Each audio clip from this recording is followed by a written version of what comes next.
Bienvenue dans les 3 minutes de l'AFPRIC, un podcast pour les personnes concernées par la polyarthrite et les rhumatismes inflammatoires chroniques.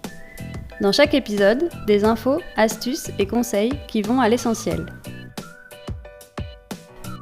Aujourd'hui, dans notre série sur les biosimilaires, le professeur Géraldine Falgaron clarifie certaines idées reçues que l'on peut avoir sur ces traitements.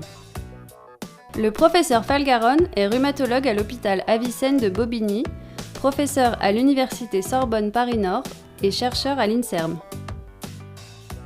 Biomédicaments, biosimilaires, existe-t-il un lien avec l'agriculture biologique ? Les biomédicaments et les biosimilaires n'ont rien à voir avec l'agriculture biologique. Ils partagent le préfixe bio parce que ce sont des médicaments hautement technologiques issus de vivants. Mais ça n'a rien à voir.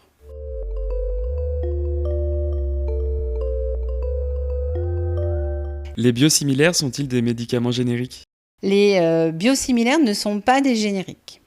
Il peut y avoir des différences dans la façon de mettre le produit dans la seringue ou le stylo. C'est complètement différent. La façon de produire n'a rien à voir. Le biosimilaire, c'est exactement la même chose que le bioprinceps. Et ils ont exactement la même efficacité et surtout, ils l'ont démontré de manière directe dans l'indication où ils sont autorisés.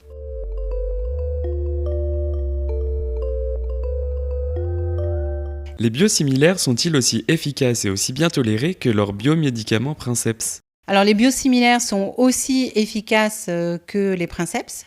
Ils l'ont démontré pour être mis sur le marché et être autorisés.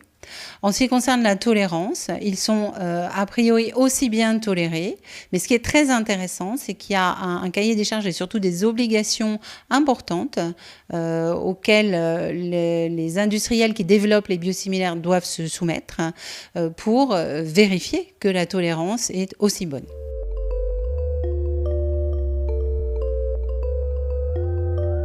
Les biosimilaires coûtent moins cher que les biomédicaments princeps.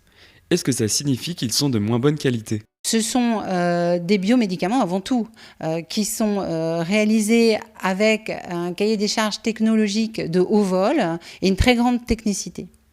Ils sont en revanche moins chers car ils ont été produits après la libération du brevet, avec des négociations de prix à la baisse, mais ils sont aussi efficaces, une tolérance qui est très encadrée, et ce sont donc des médicaments issus de la biotechnologie la plus excellente.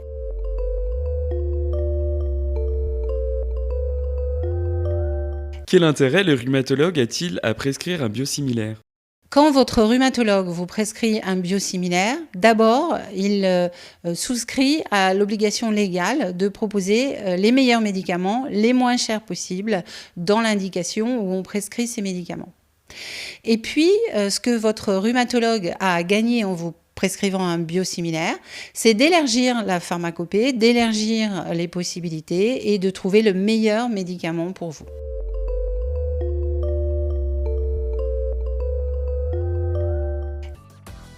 Merci au professeur Géraldine Falgaron pour son intervention. Nous remercions également le laboratoire Sandoz qui a apporté son soutien institutionnel à la réalisation de cette émission. Ça vous a plu ? N'hésitez pas à vous abonner, liker et partager nos émissions.